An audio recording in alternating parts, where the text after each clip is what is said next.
ਹੈਗਾ ਗੁਜਰੀ ਦੀ ਵਾਰ ਜਿਹੜੀ ਲੈ ਰਹੇ ਹਾਂ ਆਪਾਂ ਪੰਜਵੀਂ ਪਾਤਸ਼ਾਹੀ ਦੀ ਵਾਰ ਉਹਦੀ 6ਵੀਂ ਪੌੜੀ ਲੈ ਰਹੇ ਹਾਂ।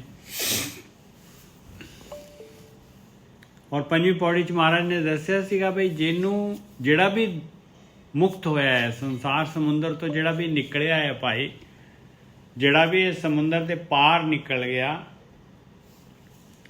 ਮਨੁੱਖ ਜੂਨ ਪਾ ਕੇ, ਉਹ ਉਹੀ ਨਿਕਲਿਆ ਹੈ ਜਿਹਨੇ ਪੂਰੇ ਗੁਰੂ ਤੋਂ ਉਪਦੇਸ਼ ਲਿਆ ਆ ਔਰ ਉਹਦੀ ਕਮਾਈ ਕੀਤੀ ਆ। ਉਹੀ ਨਿਕਲਿਆ ਹੈ ਸੰਸਾਰ ਸਮੁੰਦਰ ਤੋਂ ਪਾਰ, ਹੋਰ ਕੋਈ ਪਾਰ ਨਹੀਂ ਨਿਕਲ ਸਕਦਾ।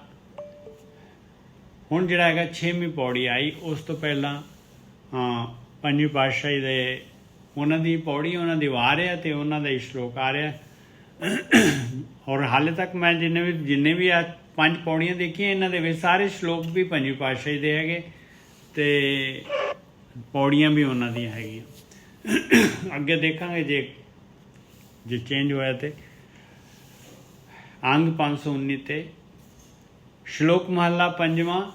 ਮਨ ਮਹਿ ਚਿਤਵੋ ਚਿਤਵਨੀ ਉਦਮ ਕਰੋ ਉਠ ਨੀਤ। हर कीर्तन का आहरो हर देहो नानक के मीत। कहते मेरे मन च इच्छा है मालका, मेरे मन च इच्छा है कि मैं जिहड़ा ना तेरी भगती करा, और ये भगती तेरी जिहड़ा रोज़ मैं करा बिना बिना नागा। ये उद्यम मैं रोज़ करा, ये आहर मैं रोज़ करा। ये जिहड़ा हैगा ये भगती दा जिहड़ा उद्यम आहर, ये काम मैं रोज़ करा। ये मेरे मन च इच्छा है। मन में चितमो चितवनी उदम करो उठ नीत। नित मैं जिहड़ा हैगा ये काम करा, बाकी काम जिहड़े हैगे मेरे रह जाण ते रह जाण। की कम हर कीर्तन का आहरो हर देहो नानक के मीत। हे मेरे मित्र प्रभु, मैनू जिहड़ा हैगा तेरे कीर्तन दा आहर दे। किहड़े कीर्तन दा? कलयुग में कीर्तन प्रधाना, गुरमुख जपीए लाए ध्याना। ਜਿਹੜੀ ਭਗਤੀ ਧਿਆਨ ਲੱਗਣ ਦੇ, ਧਿਆਨ ਲੱਗ ਜਾਏ, ਜਿਹੜੀ ਭਗਤੀ ਦੇ ਨਾਲ ਜਿਹੜਾ ਹੈਗਾ ਮਨ ਜਿਹੜਾ ਹੈਗਾ ਮਨ ਭਗਤੀ ਕਰਨ ਨੂੰ, ਮਨ ਦੇ ਅੰਦਰ ਭਗਤੀ ਕਰਨ ਦੀ ਇੱਛਾ ਹੋ ਜਾਏ, ਐਸੀ ਭਗਤੀ ਜਿਹੜੀ ਹੈਗੀ ਆ ਉਹ ਮੈਨੂੰ ਦਿਓ। ਹਰ ਕੀਰਤਨ ਕਾ ਆਹਰੋ, ਆਹਰ ਐਸ ਆਹਰ ਦੇ ਵਿੱਚ ਮੈਨੂੰ ਲਗਾ ਦੇ। ਹਰ ਦੇਹੋ ਨਾਨਕ ਕੇ ਮੀਤ। हे ਮੇਰੇ ਮਾਲਕਾ, ਮੈਨੂੰ ਦੇ। ਮੇਰੇ ਮਨ 'ਚ ਇੱਛਾ ਹੈਗੀ। ਮਨ ਮਹਿ ਚਿਤਮੋ ਚਿਤਵਨੀ ਉਦਮ ਕਰੋ ਉਠ ਨੀਤ। ਉਦਮ ਆਹਰ ਮੈਂ ਨਿਤ ਕਰਾਂ। ਹਾਂਜੀ ਵੀਰ ਜੀ।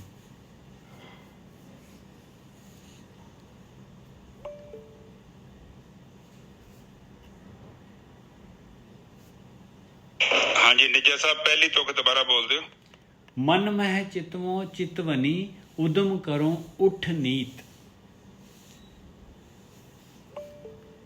ਠੀਕ ਹੈ ਜੀ। ਸਭ ਤੋਂ ਪਹਿਲਾਂ ਮਨ ਦੀ ਗੱਲ ਕੀਤੀ ਹੈ। ਮਨ ਵਿੱਚ ਚਿਤਵੋ, मैं मन के अंदर सोचदा, चितवो तो मतलब हाँ, की सोच विचार करदा। हाँ, मन में चितवो चितवनी। मेरे मन च जे चितवनी आ रही है, मेरे मन च सोच आ रही है कि मैं मालक दी भगती करा। हाँ जी वीर जी, बिल्कुल ठीक है। साध संगत जी वो कह रहे ने, कल दी जिहड़ी कथा चली सी आप सारे जानते जो, इस करके रिपीट करनी पैंदी है कि तुहाडे चित्त दे विच वो एक तरंग बन जे, गल नूं चंगे तरीके नाल समझो ਤੇ ਉਹਦਾ ਫਾਇਦਾ ਹੋਵੇ। ਗੱਲਾਂ ਕਮਾਈ ਆ, ਉਹ ਫਾਇਦਾ ਕੁਛ ਨਹੀਂ ਹੈ। ਗੱਲਾਂ ਸਿੱਧੀਆਂ ਹੀ ਰਹਿਣ ਤੇ ਛੋਟੀਆਂ ਰਹਿਣ ਤੇ ਕਲੀਅਰ ਰਹਿੰਦੀਆਂ। ਦੇਖੋ ਇੱਥੇ ਇਹ ਗੱਲ ਕਰ ਰਹੇ ਨੇ ਗੁਰੂ ਜੀ, ਸਾਨੂੰ ਸਮਝਾ ਰਹੇ ਨੇ। ਉਹ ਕਹਿ ਰਹੇ ਨੇ ਕਿ ਮੇਰੇ ਮਨ 'ਚ ਵਿਚਾਰ ਆ ਰਹੀ ਹੈ। ਦੇਖੋ ਵਿਚਾਰ ਪਹਿਲਾਂ ਆਊਗੀ ਨਾ, ਕਿਉਂਕਿ ਮਨ ਮਾਨਾ ਤੂੰ ਹਰ ਜਾਣਾ। ਏਦਾਂ ਨਹੀਂ ਕਹਿੰਦੇ ਕਿ ਪਹਿਲਾਂ ਹਾਰ ਮਿਲਿਆ ਤੇ ਫਿਰ ਮਨ 'ਚ ਕੁਛ ਹੋਇਆ। ਉਹ ਕਹਿੰਦੇ ਕਿ ਸਭ ਤੋਂ ਪਹਿਲਾਂ ਤੇਰਾ ਮਨ ਜਿਹੜਾ ਹੈ ਉਹਨੂੰ ਕਨਵਿੰਸ ਕਰਨਾ ਬੜਾ ਜ਼ਰੂਰੀ ਹੈ। ਹੁਣ ਇਹ ਇੱਥੇ ਵੇਖੋ, ਉਹਨਾਂ ਦੇ ਮਨ 'ਚ ਇੱਕ ਆ ਗਿਆ ਹੈ, ਮਨ ਵਿੱਚ ਧੋ, ਮਨ 'ਚ ਵਿਚਾਰ ਆ ਗਈ ਕਿ ਕਿਉਂ ਨਾ ਉੱਠ ਕੇ ਭਗਤੀ ਕਰਾਂ, ਬੰਦਗੀ ਕਰਾਂ।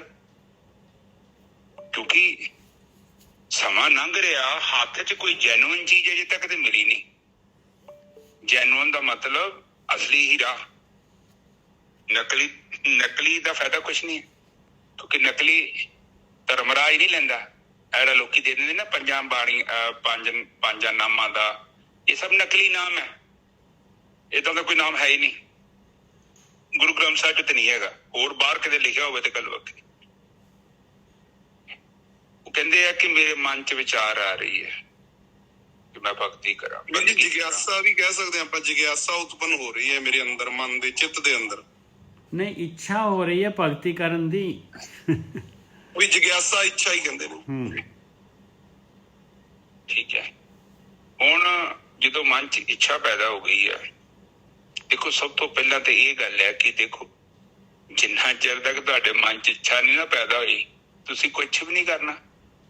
ਹੁਣ ਉੱਥੇ ਮੈਂ ਕੰਮ ਕਰਦਾ ਵਾਂ ਕਲੀਨਿਕ ਦਾ, ਅੱਜ ਕਾਫੀ ਟਾਈਮ ਹੋ ਗਿਆ, ਮੈਂ ਬਿਲਕੁਲ ਹੀ ਚਰਨਜੀਤ ਸਿੰਘ ਜੀ ਬਸ ਘੁੰਮ ਰਹੇ ਨੇ, ਮੈਚ ਮਜ਼ੇ ਕਰ ਰਹੇ ਨੇ, ਗਏ ਹੀ ਨਹੀਂ। ਹੁਣ ਜਦੋਂ 1 ਤਰੀਕ ਲਾਗੇ ਆ ਗਈ, ਡੈਡਲਾਈਨ ਲਾਗੇ ਆ ਗਈ, ਹੁਣ 2-3 ਦਿਨ ਹੋ ਗਏ ਲਗਾਤਾਰ ਮੈਨੂੰ ਸਾਰਾ ਦਿਨ ਉੱਥੇ ਕੰਮ ਕਰਨਾ ਪੈਂਦਾ। ਕਿਉਂ? ਕਿਉਂਕਿ ਹੁਣ ਮੇਰੇ ਜੀਵਨ ਦੀ ਮੇਰਾ ਫਲੋ ਬੰਦ ਹੋ ਗਿਆ। ਮੇਰੀ ਜ਼ਿੰਦਗੀ 'ਚ ਉਹ ਇੱਕ ਬਹੁਤ ਵੱਡਾ ਕੰਮ ਹੈ, ਉਹਨੂੰ ਖਤਮ ਕਰਨਾ ਬੜਾ ਜ਼ਰੂਰੀ ਹੈ। ਅਦਰਵਾਈਜ਼ ਉਹ ਮੈਂ ਨਹੀਂ ਕਰਾਂਗਾ ਤੇ ਲੰਗਰ ਹੋਈ ਜਾਊਗਾ। ਸਭ ਤੋਂ ਪਹਿਲਾਂ ਜਿਹੜਾ ਨਾ ਦੇਖੋ, ਜ਼ਿੰਦਗੀ ਦੇ ਵਿੱਚ ਆਪਾਂ ਉਹ ਕੰਮ ਕਰਦੇ ਹਾਂ ਜਿਸ ਕੰਮ ਦੀ ਸਾਨੂੰ ਜ਼ਰੂਰਤ ਮਹਿਸੂਸ ਹੁੰਦੀ ਹੈ। ਜਿਹਦੀ ਇੱਛਾ ਪੈਦਾ ਹੁੰਦੀ ਹੈ। ਹਾਂ, ਕਿਉਂਕਿ ਅਦਰਵਾਈਜ਼ ਤੁਸੀਂ ਕੋਈ ਕੰਮ ਨਹੀਂ ਕਰਦੇ। ਤੁਸੀਂ ਨਾਮ ਨੂੰ ਸਭ ਤੋਂ ਪਿੱਛੇ ਰੱਖਿਆ ਹੋਇਆ। ਪਰ ਉਹ ਗੁਰੂ ਜੀ ਕਹਿੰਦੇ ਕਿ ਮਨ 'ਚ ਵਿਚਾਰ ਆ ਗਿਆ ਕਿ ਇਹ ਜਿਹੜਾ ਪੈਂਡਿੰਗ ਕਰ ਰਹੇ ਆ ਕਾਫੀ ਲੰਬੇ ਸਮੇਂ ਤੋਂ ਕੰਮ ਨੂੰ, ਇਹਦੇ ਬਾਰੇ ਕੀ ਵਿਚਾਰ ਹੈ ਤੇਰੀ? ਸੋਚ ਕਰ ਰਹੇ ਨੇ, ਅੰਦਰ ਡਿਸਕਸ ਚੱਲਣ ਦੀ ਨਜਰ ਸਾਹਿਬ। ਬਿਲਕੁਲ ਸਹੀ ਗੱਲ ਹੈ ਜੀ, ਬਿਲਕੁਲ ਸਹੀ ਹੈ।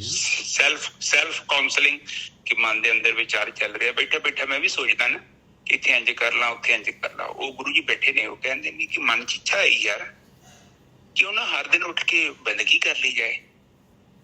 ਤੇ ਫਿਰ ਇਹ ਚੌਥੇ ਪਾਤਸ਼ਾਹ ਸਾਹਿਬ ਹੈਗੇ ਨਾ, ਪੰਜਵੀਂ ਪਾਤਸ਼ਾਹੀ। ਅੱਛਾ, ਪੰਜਵੇਂ ਪਾਤਸ਼ਾਹ ਹੀ ਕਹਿ ਰਹੇ ਨੇ ਕਿ ਮਨ 'ਚ ਵਿਚਾਰ ਆ ਰਹੀ ਹੈ ਜੀ। ਦੇਖੋ ਜੀ, ਬਹੁਤ ਅੱਗੇ ਫਿਰ ਵਿਚਾਰ ਆ ਗਈ ਤੇ ਫਿਰ ਕੀ ਕਰਦੇ ਨੇ? ਫਿਰ ਅਗਲੇ ਬੰਦੇ ਬੋਲਣਗੇ। ਹਾਂਜੀ ਦੱਸੋ ਜੀ।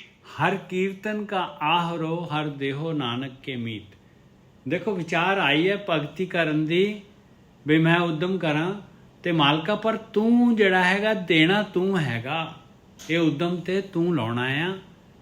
ਹਰ ਕੀਰਤਨ ਕਾ ਆਹਰੋ ਹਰ ਦੇਹੋ ਨਾਨਕ ਕੇ ਮੀਤ।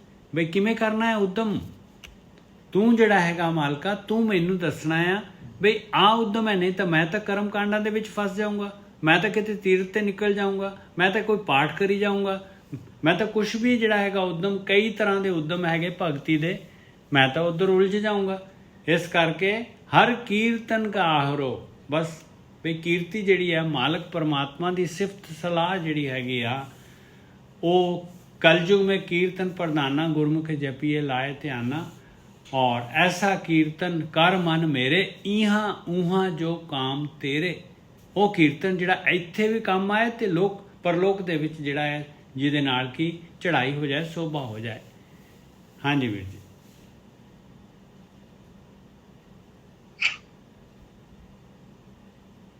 हाँ जी निजा साहब, एक सेकंड, मेरे को ना पेज बंद हो गया। ठीक है जी। ਹੁਣ ਇੱਥੇ ਅਗਲੇ ਬੰਨੇ ਕਹਿ ਰਹੇ ਨੇ ਹਰ ਕੀਰਤਨ ਕਾ ਆਹਰੋ ਹਰ ਦਿਓ ਨਾਨਕ ਕੀ ਮੀਤ। ਮੈਨੂੰ ਉਹ ਆਹਰ ਦੇ ਦੇ, ਮੈਨੂੰ ਉਹ ਕੰਮ ਦੇ ਦੇ। ਉਹ ਪ੍ਰਮਾਤਮਾ ਕੋਲੋਂ ਮੰਗ ਰਹੇ ਨੇ ਕਿ ਮੈਨੂੰ ਬੰਦਗੀ ਕਰਨ ਦਾ ਜਿਹੜਾ ਰੁਝੇਵਾਂ ਤੂੰ ਹੀ ਦੋ। ਹਾਂ, ਮੈਨੂੰ ਸਹੀ ਡਾਇਰੈਕਸ਼ਨ ਦੇ, ਸਹੀ ਤਰੀਕੇ ਦੇ ਨਾਲ ਮੈਂ ਬੰਦਗੀ ਕਰ ਸਕਾਂ। ਮੈਂ ਕਿਤੇ ਐਵੇਂ ਹੀ ਜਿਹੜਾ ਹੈਗਾ ਨਾ ਆਪਣੇ ਜਿਹੜੇ ਹੈਗੇ ਆ ਸਵਾਸ ਜਿਹੜੇ ਹੈਗੇ ਗਾਲ ਕੇ ਕਰਮ ਕਾਂਡਾਂ ਦੇ ਨਾਲ ਆਪਣੀ ਹਉਮੈ ਹੀ ਨਾ ਵਧਾਉਂਦਾ ਰਵਾਂ। ਹਾਂ, ਉਹ ਕਹਿੰਦੇ ਨੇ ਕਿ ਇੱਥੇ ਕਾਫੀ ਰੌਲਾ ਹੈ, ਸਾਰੇ ਤੁਰੇ ਫਿਰਦੇ ਨੇ, ਸਾਰੇ ਕਹਿੰਦੇ ਅਸੀਂ ਆਤਮਾ ਦਾ ਗਿਆਨ ਤੁਹਾਨੂੰ ਕਰਾ ਦਿੰਦੇ ਆ। ਉਦੋਂ ਤੇ ਸਮੇਂ 'ਚ ਬਹੁਤ ਲੋਕ ਕਰਾਉਂਦੇ ਸੀ, ਹੁਣ ਵੀ ਕਿਹੜੇ ਘੱਟ ਆ। ਹਾਂ, ਤੁਸੀਂ ਟੀਵੀ ਲੈਣਾ ਹੈ ਨਾ, ਅਗਲੇ ਕਹਿੰਦੇ ਛੱਡੋ ਖੜਾ ਜੀ, ਤੁਹਾਨੂੰ ਕੀ ਪਤਾ ਟੀਵੀ ਕਿੱਦਾਂ ਲਈਦਾ, ਆਹ ਤਾਂ ਨਹੀਂ ਦੱਸਦੇ। ਤੁਸੀਂ ਕੱਪੜੇ ਖਰੀਦਣ ਜਾਂਦੇ, ਤੁਸੀਂ ਸੋਚਿਆ ਕੁਝ ਹੋਰ ਹੁੰਦਾ, ਉਹ ਕਹਿੰਦੇ ਲਿਆਓ ਜੀ, ਤੁਹਾਨੂੰ ਕੀ ਪਤਾ ਕੱਪੜਾ ਕਿੱਦਾਂ ਖਰੀਦਣਾ, ਆਹ ਲਓ ਜੀ ਪਾਓ। ਹੁਣ ਉੱਥੇ ਲੇਡੀਜ਼ ਜਾਂਦੀਆਂ ਨੇ ਦੁਕਾਨ ਤੇ ਕੱਪੜੇ ਲੈਣ, ਮੈਡਮ ਤੁਹਾਡੇ ਦਾ ਬਹੁਤ ਸੋਹਣਾ ਲੱਗਦਾ ਜੀ, ਮੈਡਮ ਆਹ ਕੱਪੜਾ ਤੁਸੀਂ ਪਾਓਗੇ ਨਾ ਲੋਕਾਂ ਨੇ ਪੁੱਛ ਕੇ ਤੁਹਾਨੂੰ ਹੈਰਾਨ ਕਰ ਦੇਣਾ। ਐਸੇ ਲੱਡੂ ਖਵਾਉਂਦੇ ਬੰਦੇ ਨੂੰ। ਮੈਡਮ ਇੱਕ ਵਾਸਤੇ 3-4 ਸੂਟ ਚੁੱਕ ਲਿਆਉਂਦੀ ਉਤੋਂ। ਇਸੇ ਤਰ੍ਹਾਂ ਇਹ ਧਰਮ ਦੇ ਉੱਤੇ ਵੀ ਬਹੁਤ ਸਾਰੇ ਨਕਲੀ ਲੱਡੂ ਦੇਣ ਵਾਲੇ, ਨਕਲੀ ਗਿਆਨ ਦੇਣ ਵਾਲੇ ਹੈਗੇ ਨੇ। ਗੁਰੂ ਜੀ ਵੀ ਉਹ ਗੱਲ ਨੂੰ ਸਮਝਦੇ ਨੇ, ਪਰ ਉਹ ਕਹਿੰਦੇ ਨਹੀਂ, ਮੈਂ ਕਨਫਿਊਜ਼ਨ ਨਹੀਂ ਕਰਨੀ, ਮੈਂ ਮਿਸਗਾਈਡਡ ਨਹੀਂ ਹੋਣਾ। ਮੈਨੂੰ ਵੀ ਰਜੀਵਾ ਦਿਓ ਤੁਸੀਂ ਦਿਓ, ਤੁਸੀਂ ਮੈਨੂੰ ਸੋਰਸ ਦਿਓ, ਤੁਸੀਂ ਮੈਨੂੰ ਰਸਤਾ ਦਿਓ। ਦੇਖੋ ਇਹ ਕਿੰਨੀ ਵੱਡੀ ਗੱਲ ਹੈ। ਜੇ ਬਬੀਹਾ ਪਾਣੀ ਮੰਗਦਾ ਹੈ, ਅੰਮ੍ਰਿਤ ਵੇਲੇ ਬਬੀਹਾ ਬੋਲਿਆ ਤਾਂ ਦਰ ਸੁਣੀ ਪੁਕਾਰ, ਮੇਘੇ ਨੂੰ ਫਰਮਾਨ ਹੋਇਆ ਵਰਸੋ ਕਿਰਪਾ ਧਾਰ। ਫਿਰ ਇੱਥੇ ਕਹਿੰਦੇ ਆ ਜੋ ਮੰਗੇ ਠਾਕੁਰ ਆਪਣੇ ਸੇ ਸਹੀ ਦੇ, ਸੋਈ ਦੇ, ਜੇਕਰ ਸੋਈ ਮਿਲਦਾ ਹੈ। ਤੇ ਇੱਥੇ ਨਾਮ ਵੀ ਕਹਿੰਦੇ ਮੇਰੇ ਪਿਤਾ ਤੇਰੇ ਘਰ ਦਾ ਰਸਤਾ ਤੂੰ ਦਿਖਾ। ਫਿਰ ਬਿਲਕੁਲ ਦੇਖੋ ਡਿਮਾਂਡ ਕਰ ਰਹੇ, they are he asking directly God, ਪਰਮਾਤਮਾ ਕੋ ਡਿਮਾਂਡ ਕਰ ਰਹੇ ਨੇ ਕਿ ਮੈਨੂੰ ਨਾਮ ਵਿਧੀ ਵੀ ਦੱਸੋ, ਵਿਧਾਂਤ ਵੀ ਦੱਸੋ, ਕੀ ਸਿਸਟਮ ਹੈ। ਬਿਲਕੁਲ ਅੱਗੇ ਚੱਲੀਏ। ਹਾਂਜੀ ਵੀਰ ਜੀ, ਫਿਰ ਪੰਜਵੀਂ ਪਾਤਸ਼ਾਹੀ ਦਾ ਸ਼ਲੋਕ ਆ ਗਿਆ। ਦ੍ਰਿਸ਼ਟ ਧਾਰ ਪ੍ਰਭ ਰਾਖਿਆ ਮਨ ਤਨ ਰੱਤਾ ਮੂਲ। ਆ ਲਓ ਦੇਖ ਲਓ, ਦੇਤਾ ਮਾਲਕ ਪਰਮਾਤਮਾ ਨੇ, ਕਿਰਪਾ ਦੀ ਦ੍ਰਿਸ਼ਟੀ ਕਰਤੀ ਮਾਲਕ ਨੇ, ਰੱਖ ਲਿਆ, ਕਿਰਪਾ ਦੀ ਦ੍ਰਿਸ਼ਟੀ ਕਰਕੇ ਭਗਤੀ ਦੇ ਦਿੱਤੀ। ਮਨ ਔਰ ਤਨ ਦੋਨੋਂ ਰੱਤੇ ਹੋ ਗਏ, ਦੋਨੋਂ ਲੱਗ ਗਏ। ਕਾਹਦੇ 'ਚ ਲੱਗ ਗਏ? ਮੂਲ ਦੇ ਵਿੱਚ ਲੱਗ ਗਏ, ਪਰਮਾਤਮਾ ਦੇ ਵਿੱਚ ਲੱਗ ਗਏ। ਆਤਮਾ ਦੇ ਵਿੱਚ ਮਨ ਔਰ ਤਨ ਦੋਨੋਂ ਲੱਗ ਗਏ। ਦ੍ਰਿਸ਼ਟ ਧਾਰ ਪ੍ਰਭ ਰਾਖਿਆ ਮਨ ਤਨ ਰੱਤਾ ਮੂਲ, ਨਾਨਕ ਜੋ ਪ੍ਰਭ ਭਾਣੀਆਂ ਮਰੋਂ ਵਿਚਾਰੀ ਸੂਲ। ਜਿਹੜੀਆਂ ਇਸ ਤਰੀਕੇ ਦੇ ਨਾਲ ਮਹਾਰਾਜ ਕਹਿ ਰਹੇ ਪੰਜਵੀਂ ਪਾਤਸ਼ਾਹੀ, ਜਿਹੜੇ ਇਸ ਤਰੀਕੇ ਦੇ ਨਾਲ ਉਸ ਮਾਲਕ ਪਰਮਾਤਮਾ ਨੂੰ ਭਾ ਜਾਂਦੀਆਂ ਹੈ, ਜਿਹੜੀਆਂ ਜੀਵ ਇਸਤਰੀਆਂ ਜਿਹੜੀਆਂ ਇਸ ਤਰ੍ਹਾਂ ਭਗਤੀ ਕਰਦੀਆਂ ਆ, ਕਹਿੰਦੇ ਉਹਨਾਂ ਦੇ ਵਿਚਾਰ ਜਿਹੜੇ ਹੈਗੇ ਆ, ਜਿਹੜੇ ਸੂਲਾਂ ਜਿਹੜੀਆਂ ਹੈਗੀਆਂ, ਜਿਹੜੀਆਂ ਉਹਨਾਂ ਨੂੰ ਤਕਲੀਫ ਦਿੰਦੀਆਂ, ਤੰਗ ਕਰਦੀਆਂ ਆ, ਜਿਹੜੀਆਂ ਉਹ ਕਹਿੰਦੀਆਂ ਮਰ ਜਾਂਦੀਆਂ ਆ ਭਾਈ। ਉਹਨਾਂ ਦੇ ਵਿਚਾਰ ਮਰ ਜਾਂਦੇ ਆ, ਜਿਹੜੇ ਆਪਣੇ ਮੂਲ ਦੇ ਨਾਲ ਮਨ ਔਰ ਤਨ ਲਗਾ ਕੇ ਜਿਹੜੇ ਹੈਗੇ ਰੱਤੇ ਜਾਂਦੇ ਆ। ਹਾਂਜੀ ਵੀਰ ਜੀ ਸਹੀ ਹੈ ਜੀ। ਦੇਖੋ ਫਿਰ ਉਪਰਲੀ ਤੁਕ 'ਚ ਕਹਿ ਰਹੇ ਨੇ ਕਿ ਜਦੋਂ ਪਰਮਾਤਮਾ ਦੀ ਮਿਹਰ ਵਾਲੀ ਦ੍ਰਿਸ਼ਟੀ ਪੈ ਗਈ ਤੇ ਫਿਰ ਕੀ ਹੋਇਆ? ਮਨ ਤਨ ਰੱਤਾ ਮੂਲ। ਮਨ ਤੇ ਤਨ ਕਿੱਥੇ ਰਲ ਗਏ? ਤਤ ਦੇ ਵਿੱਚ। ਤਤ ਤੋਂ ਭਾਵ ਇੱਥੇ ਆਤਮਾ ਹੈ, ਆਤਮਾ ਦੇ ਨਾਲ ਇਕਮਿਕ ਹੋ ਗਏ। ਕਹਿੰਦੇ ਨਾ ਰਾਮ ਕਬੀਰਾ ਏਕ ਬਹੇ ਕੋਈ ਨਾ ਸਕੇ ਪਛਾਣੀ। ਇਹ ਸੇਮ ਹੀ ਅਵਸਥਾ ਦੀ ਗੱਲ ਕੀਤੀ ਜਾ ਰਹੀ ਹੈ। ਪਹਿਲੀ ਗੱਲ ਤੇ ਮੈਂ ਮੰਗਿਆ, ਪਹਿਲਾਂ ਮੈਂ ਵਿਚਾਰ ਕੀਤੀ ਕਿ ਬਈ ਜੀਵਨ ਲੰਘ ਰਿਹਾ ਹੈ। ਗੁਰੂ ਅਰਜਨ ਦੇਵ ਜੀ ਜੋ ਸਮਝਾ ਰਹੇ ਨੇ, ਇਹ ਗੱਲ ਸਮਝਾ ਰਹੇ ਨੇ ਕਿ ਬਈ ਪਹਿਲੀ ਗੱਲ ਤੇ ਜੀਵਨ ਲੰਘ ਰਿਹਾ ਤੇ ਸੋਚਦੇ ਕਿ ਕਿਉਂ ਨਾ ਬੰਦਗੀ ਕੀਤੀ ਜਾਵੇ। ਫਿਰ ਬੰਦਗੀ ਕੀਤੀ ਜਾਵੇ। ਫਿਰ ਕਹਿੰਦੇ ਕਿੱਦਾਂ ਯਾਰ ਬੰਦਗੀ ਕੀਤੀ ਜਾਵੇ? ਤੇ ਕਨਫਿਊਜ਼ਨ ਬੜੀ ਹੈ, ਬਹੁਤ ਸਾਰੇ ਲੋਕ ਤੁਰੇ ਫਿਰਦੇ, ਮਿਸਗਾਈਡਡ ਨਾ ਹੋ ਜਾ। ਫਿਰ ਪਰਮਾਤਮਾ ਕੋ ਮੰਗਿਆ, ਫਿਰ ਪਰਮਾਤਮਾ ਨੇ ਭਾਗ ਲਾਏ। ਫਿਰ ਭਾਗ ਕਿਦੋਂ ਲੱਗੇ? ਪਹਿਲਾਂ ਨਿਤ ਉੱਪਰ ਦੇਖੋ ਉਹਨਾਂ ਨੇ, ਆਹ ਦੇਖੋ ਉੱਪਰ ਤੁਕ ਤੁਸੀਂ ਪੜੋਗੇ ਨਾ, ਉੱਠ ਕਰੋ ਉੱਠ ਨੀਤ, ਹਰ ਦਿਨ ਭਗਤੀ ਕੀਤੀ ਆ। ਹਰ ਦਿਨ ਕੀਤੀ ਹੈ, ਬਿਲਕੁਲ ਸਹੀ ਗੱਲ ਹੈ। ਇੱਥੇ ਕਿਤੇ ਇਹ ਨਾ ਸੋਚੋ ਕਿ ਡਿਮਾਂਡ ਕੀਤੀ ਤੇ ਉੱਥੋਂ ਕੋਈ ਕਿਸੇ ਨੇ ਨਾਮ ਰੂਪੀ ਲਿਫਾਫਾ ਬਾਬਾ ਜੀ ਦੇ ਹੱਥ 'ਚ ਫੜਾਤਾ, ਲਓ ਜੀ ਇਹ ਨਾਮ ਆ ਗਿਆ। ਹਰ ਦਿਨ ਪਹਿਲਾਂ ਉੱਪਰ ਦੀ ਲਾਈਨ 'ਚ ਕਲੈਰਿਟੀ ਦੇ ਨਾਲ ਗੱਲ ਕੀਤੀ ਹੈ। ਫਿਰ ਅਗਲੇ ਬੰਨੇ ਕਹਿੰਦੇ ਕਿ ਦ੍ਰਿਸ਼ਟੀ ਪਈ ਹੈ ਤੇ ਫਿਰ ਮਨ ਤਨ ਵੀ ਉੱਥੇ ਰੱਤਿਆ ਗਿਆ। ਕਿਤੇ ਜਿੱਥੇ ਰੱਤਿਆ ਗਿਆ? ਆਤਮਾ ਦੇ ਵਿੱਚ। ਹੁਣ ਤੁਹਾਡੇ ਵੀ ਮਨ ਜਿਹੜਾ ਤੇ ਤਨ ਦੇ ਵਿੱਚ ਰੱਤਿਆ ਜਾ ਰਿਹਾ ਹੈ ਨਾ, ਤੇ ਤਨ ਜਿਹੜਾ ਹੈ ਆਤਮਾ 'ਚ ਰੱਤਿਆ ਜਾਣਾ। ਰੱਤੇ ਦਾ ਮਤਲਬ ਰੰਗ ਚੜ ਜਾਏਗਾ ਆਤਮਾ ਦਾ। ਕਿੱਦਾਂ ਪਤਾ ਲੱਗੂਗਾ ਕਿ ਰੰਗ ਚੜ ਗਿਆ? ਫਿਰ ਗੁਰੂ ਨਾਨਕ ਪਾਤਸ਼ਾਹ ਵਾਂਗੂ ਤੁਹਾਡੇ ਅੰਦਰ ਦਲੇਰੀ ਆ ਜਾਣੀ ਹੈ। ਵੇਖਿਆ ਲੰਗਰ ਲਾਇਆ, ਬਿਲਕੁਲ ਲੰਗਰ ਭੁੱਖੇ ਸਾਧੂਆਂ ਨੂੰ। ਉਹ ਪਹਿਲਾਂ ਸਾਨੂੰ ਜਿਹੜਾ ਜੀਵਨ ਸਿਖਾਇਆ ਸੀ ਨਾ ਨਿੱਜਰ ਸਾਹਿਬ, ਉਹ ਤੇ ਦਿੱਤਾ ਸੀ ਕਿ ਓਏ ਸੈਲਫਿਸ਼ ਨਾ ਬਣੋ। ਓਏ ਜੇ ਕੁਝ ਹੈਗਾ ਹੈ ਨਾ, ਉਹ ਇਹਨੂੰ ਸਮਾਜ ਨੂੰ ਦਓ, ਇਹ ਸੰਸਾਰ ਨੂੰ ਦੇ ਦੋ। ਜੇ ਤੇਰੇ ਕੋਲ ਗਿਆਨ ਹੈਗਾ, ਵਿਦਿਆ ਹੈਗੀ, ਵੰਡ। ਫਿਰ ਕਹਿੰਦੇ ਆ ਬਾਣੀ ਕਹਿੰਦੀ ਆ, ਗੁਰੂ ਨਾਨਕ ਪਾਤਸ਼ਾਹ ਜੀ ਨੇ ਉਸ ਚੀਜ਼ ਨੂੰ ਕੀਤਾ ਕਿ ਪਹਿਲਾਂ ਰੱਬ ਨੂੰ ਜਾਣਿਆ, ਫਿਰ ਉਸ ਰੱਬ ਨੂੰ ਵੰਡਿਆ। ਵੇਖੋ ਬੰਦਾ ਕਿੰਨਾ ਪਾਵਰਫੁਲ ਹੋ ਜਾਂਦਾ ਨੇ ਜੈਸਾ। ਬਿਲਕੁਲ ਇੱਕ ਸਧਾਰਨ ਜਿਹਾ ਮਨੁੱਖ ਕਿੰਨਾ ਪਾਵਰਫੁਲ ਹੋ ਜਾਂਦਾ ਹੈ, ਫਿਰ ਉਹ ਨਾਮ ਨੂੰ ਵੰਡਦਾ ਹੈ। ਵੰਡ ਨੂੰ ਕਿੱਦਾਂ ਵੰਡੀਦਾ ਹੈ? ਜਦੋਂ ਤੁਸੀਂ ਗੁੜ ਨਹੀਂ ਹੁੰਦਾ, ਗੁੜ ਆਪਾਂ ਗੁੜ ਜਦੋਂ ਬਣਾਉਂਦੇ ਆ, ਫਿਰ ਆਪਾਂ ਕਹਿੰਦੇ ਲੈ ਵੀ ਖਾ ਕੇ ਵੇਖ ਕਿੱਦਾਂ ਦਾ, ਫਿਰ ਉਹ ਕਹਿੰਦਾ ਹਾਂ ਵੀ ਵਧੀਆ ਗੁੜ ਬਣਿਆ। ਇਸੇ ਤਰ੍ਹਾਂ ਫਿਰ ਇਹ ਲੋਕ ਕੀ ਕਰਦੇ ਆ, ਨਾਮ ਨੂੰ ਵੰਡਦੇ ਆ। ਕਿੱਥੇ ਵੰਡਦੇ ਆ? ਕਿ ਜਿਹੜਾ ਖਾਣਾ ਚਾਹੁੰਦਾ, ਕੋਈ ਜ਼ਬਰਦਸਤੀ ਥੋੜੀ ਕਿਸੇ ਦੇ ਮੂੰਹ 'ਚ ਗੁੜ ਪਾ ਸਕਦੇ ਆ ਆਪਾਂ, ਪਰ ਜਿਹੜਾ ਖੁਦ ਕਹਿੰਦਾ ਲਿਆ ਵੀ ਸਵਾਦ ਵਿਖਾ, ਉਹੋ ਜਿਹੇ ਫਿਰ ਗਾਹਕ ਮਿਲ ਜਾਂਦੇ ਨੇ ਨਿੱਜਰ ਸਾਹਿਬ। ਬਿਲਕੁਲ। ਉਸ ਲਈ ਤੇ ਗੁਰੂ ਨਾਨਕ ਪਾਤਸ਼ਾਹ ਜੀ ਨੇ ਉਦਾਸੀਆਂ ਕੀਤੀਆਂ। ਜਿਹੜੀ ਸਾਡਾ ਸਵਾਰਥ ਪਣਾ ਨਾ, ਇਹ ਸਾਡੇ ਬਲੱਡ 'ਚ ਹੁੰਦਾ ਹੈ। ਅਸੀਂ ਬੜੇ ਸਵਾਰਥੀ ਹੁੰਦਾ ਹੈ ਇਨਸਾਨ। ਬਿਲਕੁਲ। ਇਨਸਾਨ ਆਪਾਂ ਕਿਤੇ ਵੀ ਨਹੀਂ ਬਾਹਰ ਦੂਰ ਤੱਕ ਦੇਖਦੇ, ਆਪਾਂ ਕੇਵਲ ਆਪਣਾ ਜੀਵਨ ਦੇਖਦੇ ਹਾਂ, ਆਪਣੇ ਬੱਚੇ ਇਹ ਉਹ, ਬਸ ਮੋਸਟਲੀ ਆਪਣੇ ਤੱਕ ਹੀ ਹੁੰਦਾ। ਐਸੇ ਲੋਕ ਵੀ ਹੁੰਦੇ ਨੇ, ਘਰੇ ਕੋਈ ਚੀਜ਼ ਲਿਆਉਣਗੇ ਇਕੱਲੇ ਖਾ ਜਾਣਗੇ, ਐਸੇ ਲੋਕ ਵੀ ਹੁੰਦੇ ਆ। ਸਾਡੇ ਘਰ 'ਚ ਹੋਣਾ ਮੇਰੇ ਹਿਸਾਬ ਨਾਲ ਇੱਕ ਅੱਧਾ, ਕੀ ਤਾਂ ਸਾਡੇ ਵਰਗਾ ਹੀ ਨਾ ਹੋਵੇ, ਏਦਾਂ ਦੇ ਲੋਕ ਵੀ ਹੈਗੇ ਨੇ। ਪਰ ਕਈ ਏਦਾਂ ਦੇ ਹੋਣਗੇ ਵੀ ਭੁੱਲਿਆ ਤੂੰ ਵੀ ਖਾ ਮਾਸਾ, ਤੂੰ ਵੀ ਖਾ ਮਾਸਾ। ਸਾਰੇ ਨੂੰ ਵੰਡਦੇ ਆ। ਵੰਡ ਕੇ ਪਾਣੀ ਤਾਂ ਕਿਤੇ ਵੰਡ ਕੇ ਛਕਣਾ, ਇਕੱਲੇ ਨਹੀਂ ਖਾਣਾ। ਕਿਉਂ? ਤੂੰ ਇਕੱਲੇ ਖਾ ਲਿਆ, ਫਿਰ ਕੀ ਹੋਊਗਾ? ਤੇਰਾ ਇੱਕ ਦਰਵਾਜ਼ਾ ਬੰਦ ਹੋ ਜਾਣਾ ਹੈ, ਤੂੰ ਗਰੀਬ ਹੋ ਜਾਣਾ ਹੈ, ਤੂੰ ਕੇਵਲ ਤੇਰਾ ਜੀਵਨ ਬਹੁਤ ਛੋਟਾ ਹੋ ਜਾਏਗਾ, ਤੂੰ ਇਕੱਲਾ ਆਪਣੇ ਲਈ ਜੀਵਨ ਬਤੀਤ ਕਰੇਗਾ। ਆ ਦੇਖਿਆ ਕਿਤੇ ਆ ਜਿਹੜੇ ਰੁੱਖ ਇਹਨਾਂ ਨੂੰ ਫਲ ਲੱਗਦੇ, ਇਹ ਆਪ ਖਾਂਦੇ ਵਿਚਾਰੇ? ਨਹੀਂ, ਸਾਨੂੰ ਦੇ ਦਿੰਦੇ ਆ ਨਿਜਰ ਸਾਹਿਬ। ਬਿਲਕੁਲ ਹੈ ਆਹ ਸਬਜ਼ੀਆਂ ਲੱਗੀਆਂ ਨੇ, ਉਹ ਖਾਂਦੇ ਵਿਚਾਰੇ ਆਪ? ਨਹੀਂ। ਤੇ ਜੇ ਸਾਨੂੰ ਵੀ ਕੁਛ ਲੱਗੇ, ਸਾਨੂੰ ਰੱਬ ਨੇ ਅਹੁਦਾ ਦਿੱਤਾ, ਕੋਈ ਨੌਕਰੀ ਦਿੱਤੀ ਹੈ, ਲੋੜ ਤੋਂ ਜ਼ਿਆਦਾ ਪੈਸੇ ਨੇ, ਤੇ ਜੇ ਤੁਸੀਂ ਆਪਣੇ ਘਰ ਘਰੂ ਬਣਾ ਲਏ ਆ, ਤੇ ਫਿਰ ਤੇ ਸਤਿ ਸ੍ਰੀ ਅਕਾਲ ਹੈ। ਬਹੁਤ ਲੋ ਲੈਵਲ ਦਾ ਜੀਵਨ ਹੈ ਉਹ।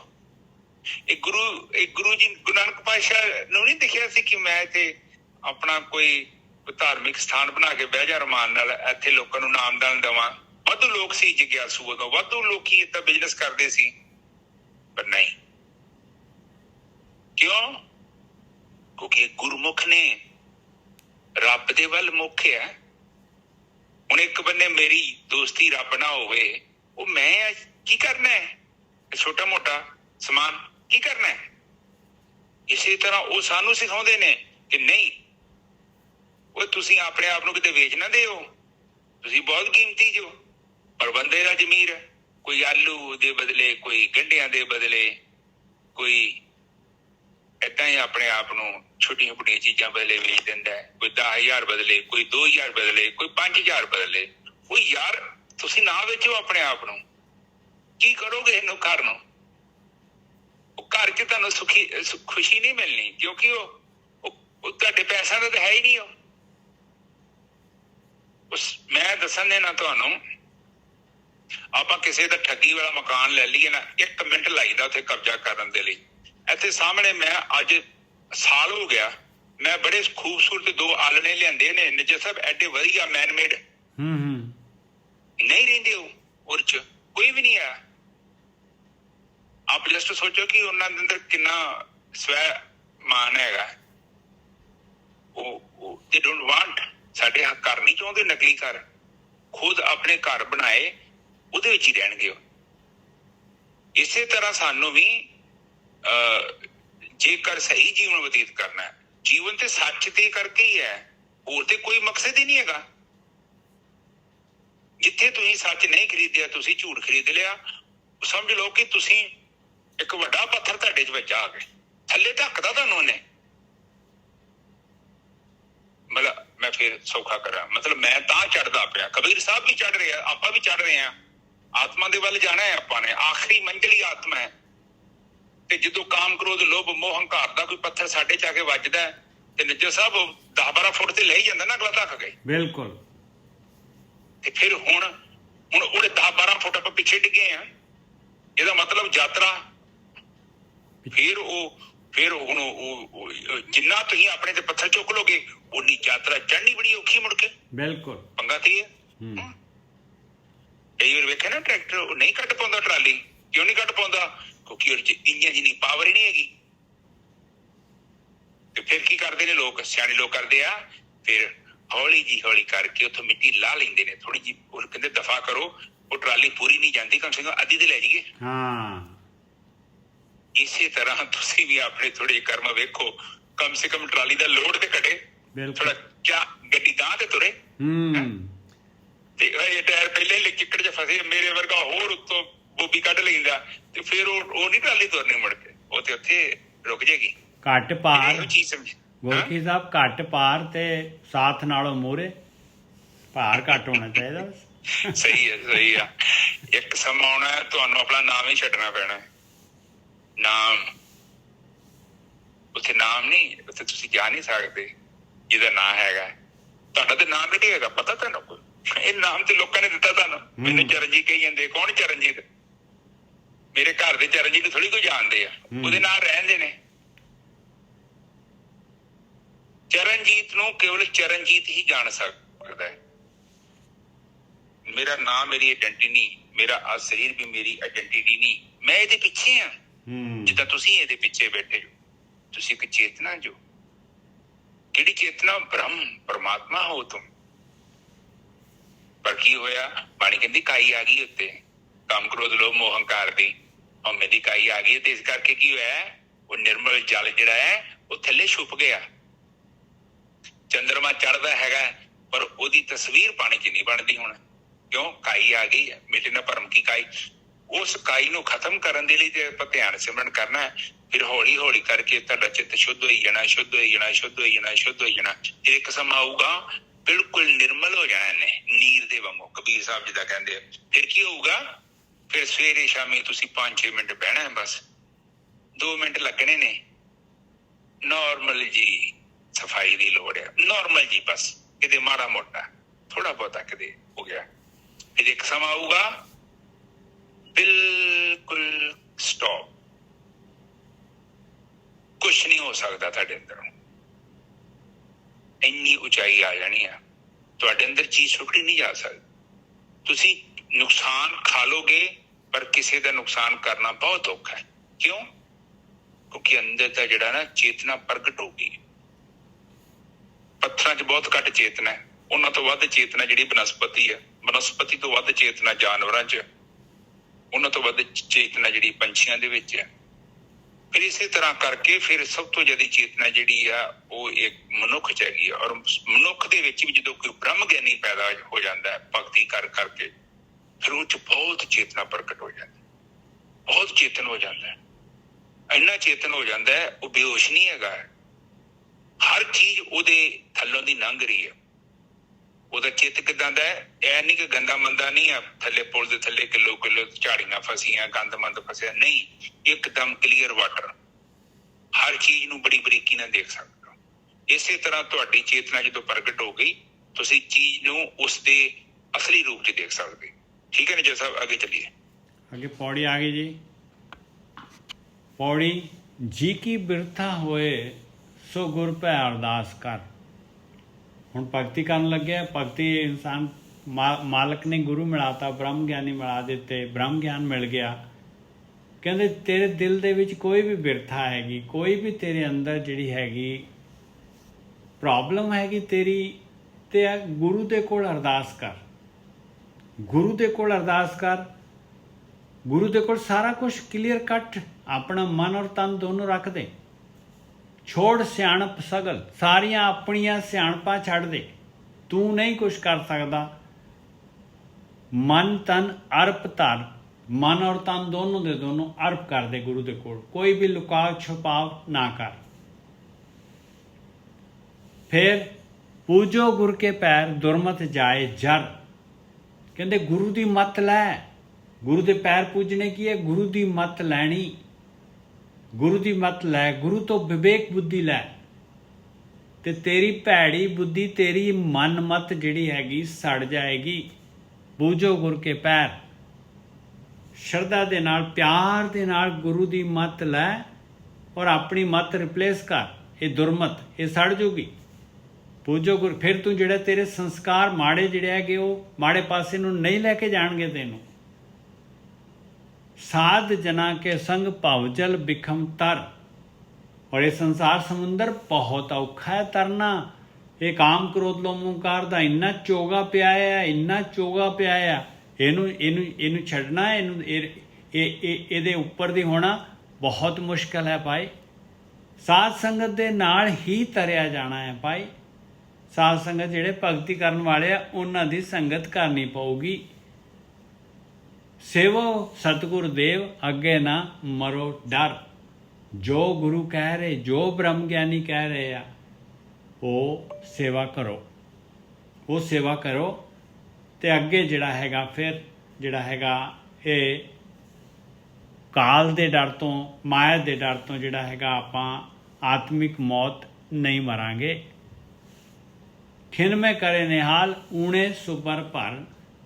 ਔਰ ਉਹ ਮਾਲਕ ਪਰਮਾਤਮਾ ਜਿਹੜਾ ਵੀ ਇਸ ਤਰ੍ਹਾਂ ਭਗਤੀ ਕਰਦਾ ਹੈ, ਉਹ ਮਾਲਕ ਪਰਮਾਤਮਾ ਜਿਹੜਾ ਹੈਗਾ ਜਿਉਂ-ਜਿਉਂ ਆਪਾਂ ਜਿਹੜੇ ਹੈਗੇ ਇਹ ਵਿਚਾਰ ਛੱਡੀ ਜਾ ਰਹੇ, ਜਿਉਂ-ਜਿਉਂ ਤਿਉਂ-ਤਿਉਂ ਆਪਣਾ ਮਨ ਔਰ ਤਨ ਰੰਗਿਆ ਜਾਂਦਾ ਹੈ, ਔਰ ਤਿਉਂ-ਤਿਉਂ ਜਿਹੜਾ ਹੈਗਾ ਅੰਦਰ ਖੁਸ਼ੀ ਖੇੜਾ ਆਈ ਜਾਂਦਾ ਹੈ।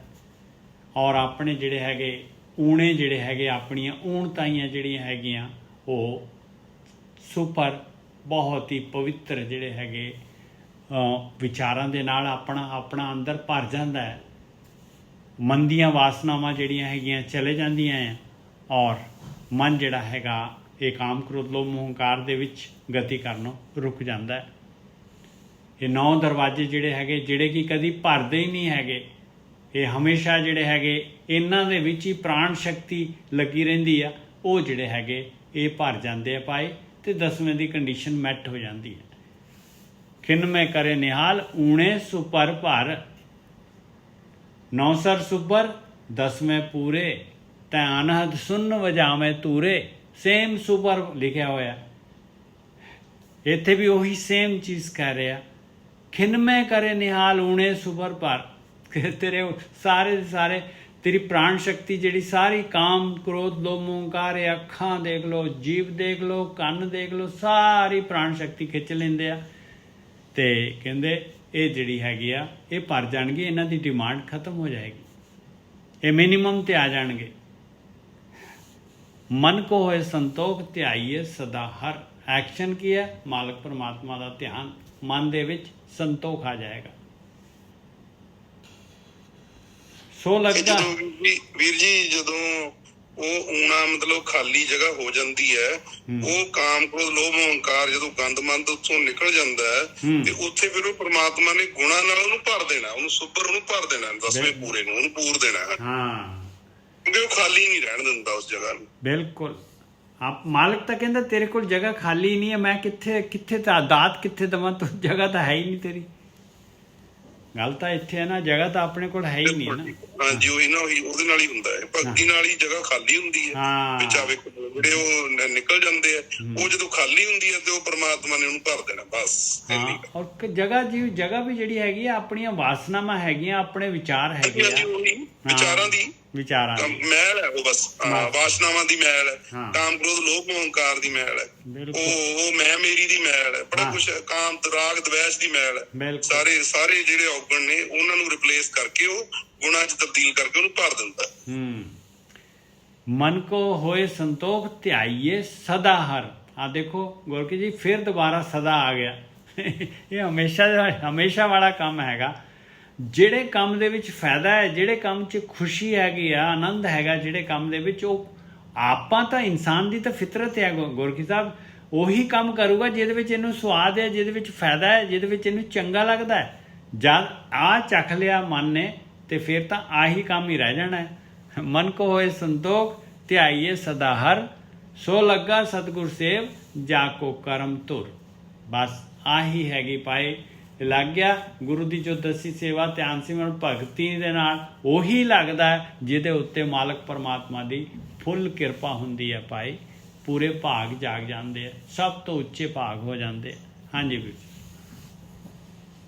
ਹਾਂਜੀ ਠੀਕ ਹੈ ਜੀ। ਦੇਖੋ ਇੱਥੇ ਬਾਣੀ ਚ ਸਾਨੂੰ ਕੀ ਸਮਝਾ ਰਹੇ ਨੇ ਕਿ ਪਹਿਲਾਂ ਤੇ ਉਹ ਕਹਿ ਰਹੇ ਨੇ ਕਿ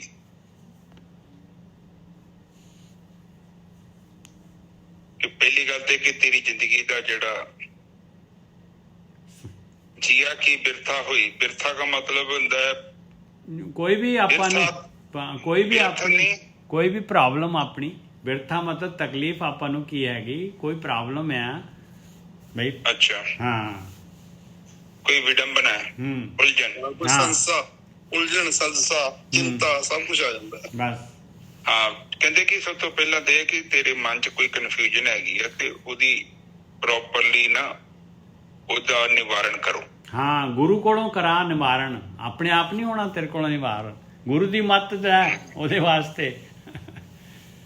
ਹਾਂ, ਜਦੋਂ ਆਪਾਂ ਡਾਕਟਰ ਕੋਲ ਜਾਂਦੇ ਆ ਤੇ ਫਿਰ ਡਾਕਟਰ ਨੂੰ ਕਹੀਦਾ ਵੀ ਡਾਕਟਰ ਸਾਹਿਬ ਮੈਂ ਨਾ ਬਥੇਰੀ ਮੈਡੀਕਲ ਸਟੋਰ ਤੋਂ ਦਵਾਈ ਖਾਧੀ, ਆਪਣੇ ਮੈਂ ਹੋੜ ਪੋੜ ਸਾਰੇ ਕਰ ਲਏ ਆ ਤੇ ਹੁਣ ਏਦਾਂ ਕਰੋ ਕਿ ਮੈਨੂੰ ਤੁਸੀਂ ਠੀਕ ਕਰ ਦਿਓ। ਬਿਲਕੁਲ। ਉਹ ਕਹਿੰਦੇ ਕਿ ਪਹਿਲਾਂ ਤੇ ਵੀ ਰਾਈਟ ਗਾਈਡ ਕੋ ਜਾਓ, ਠੀਕ ਹੈ ਜੀ। ਫਿਰ ਅਗਲੇ ਬਈ ਕਹਿੰਦੇ ਛੋਟ ਸਿਆਣਪ ਸਗਲ ਮਨ ਤਨ ਅਰਪ ਧਰਨ। ਫਿਰ ਕਹਿੰਦੇ ਕਿ ਜਿਹੜੀ ਤੇਰੀ ਚਲਾਕੀ ਆ ਨਾ, ਹੁਣ ਉੱਥੇ ਡਾਕਟਰ ਨੂੰ ਕਵੇਂ ਕਿ ਡਾਕਟਰ ਕਵੇ ਵੀ ਆਹ ਤੈਨੂੰ ਸਾਲਟ ਵਾਲੀ ਦਵਾਈ ਦੇਣੀ ਹੈ ਤੇ ਤੂੰ ਕਵੇਂ ਨਹੀਂ ਜੀ ਡਾਕਟਰ ਸਾਹਿਬ ਇਹ ਨਾ ਦੋ, ਮੈਨੂੰ ਆਹ ਦੋ, ਤੇ ਫਿਰ ਡਾਕਟਰ ਨੇ ਕਹਿਣਾ ਫਿਰ ਖੁਦ ਹੀ ਆਪਣਾ ਇਲਾਜ ਕਰ ਲਾ। ਹਾਂ, ਮੈਨੂੰ ਮੇਰੇ ਕੋ ਕਿਆ ਆਇਆ, ਮੈਨੂੰ ਨਾ ਮਿੱਠੀ ਜੀ ਕੋਈ ਦਵਾਈ ਦੇ ਦਿਓ। ਹਾਂ, ਹੁਣ ਡਾਕਟਰ ਕਿਹੜਾ ਘਟਿਆ, ਡਾਕਟਰ ਤੇ ਵਹਿੰਦਾ ਫਿਰ ਡਾਕਟਰ ਸਾਹਿਬ ਨਾ ਦਰਦ ਬੜੀ ਹੁੰਦੀ ਮੈਨੂੰ ਟੀਕਾ ਨਾ ਲਾਓ। ਉਹ ਕਹਿੰਦਾ ਡਾਕਟਰ ਤੂੰ ਹੈ ਕਿ ਮੈਂ? ਡਾਕਟਰ ਸਾਹਿਬ ਤੁਸੀਂ ਡਾਕਟਰ ਜੋ।